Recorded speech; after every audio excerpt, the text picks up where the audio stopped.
DK Mithila express film का audio video सबसे पहले आप तक पहुंचे तो हमारे चैनल को लाल बटन दबाकर सब्सक्राइब करें और बेल आइकन को दबाना ना भूलें।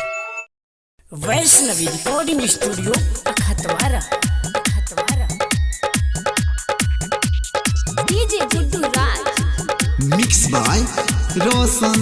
पांडे मारलक ऐसा नजरिया गम के दसरे छौरा बरतिया गे सखिया गम के दसरे छौरा बरतिया गे सखिया मारलक ऐसा नजरिया गम के दसरे छौरा बरतिया गे सखिया दसरे छौरा बरतिया गे सखिया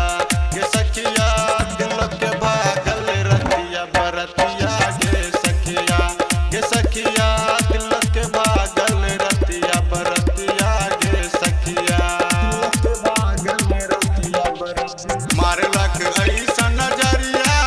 गम के दसरे छौरा बरतिया गे सखिया दसरे छौरा बरतिया गे सखिया दिल के भागल रतिया बरतिया गे सखिया दिल के भागल रतिया बरतिया गे सखिया दिल के भागल रतिया बरतिया गे सखिया दिल के भागल रतिया DJ Guddu Raj Lakhanpur Maheshpati mix by Roshan Pandey परिछन के बेरिया देखलो राम जैसन दुल्हा गे टेंट के भीतरिया में हंसल छौरा बरतिया गे परिछन के बेरिया देखलो राम जैसन दुल्हा गे टेंट के भीतरिया में हंसल छौरा बरतिया गे गेलिए जयमाला बेरिया नजर में नजर ओकरे से मिल लई गे सखिया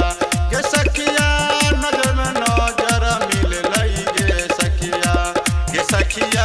दिल के भागल रतिया बरतिया गे सखिया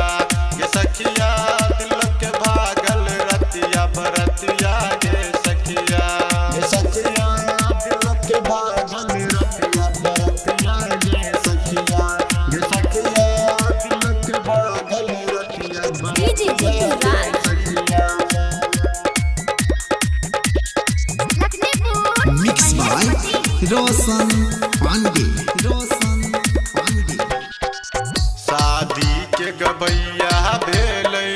श्याम बिहारी रनिया के शादी में नाचे भौजी बेचारी शादी के गबैया भेलै श्याम बिहारी रनिया के शादी में नाचे भौजी बेचारी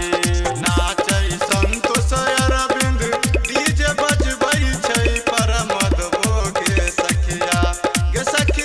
डीजे बजाबै परमद भोगे सखिया दिल के भागल रतिया बरतिया गे सखिया दिल के भागल रतिया बरतिया गे सखिया वैष्णवी रिकॉर्डिंग स्टूडियो अखतवारा।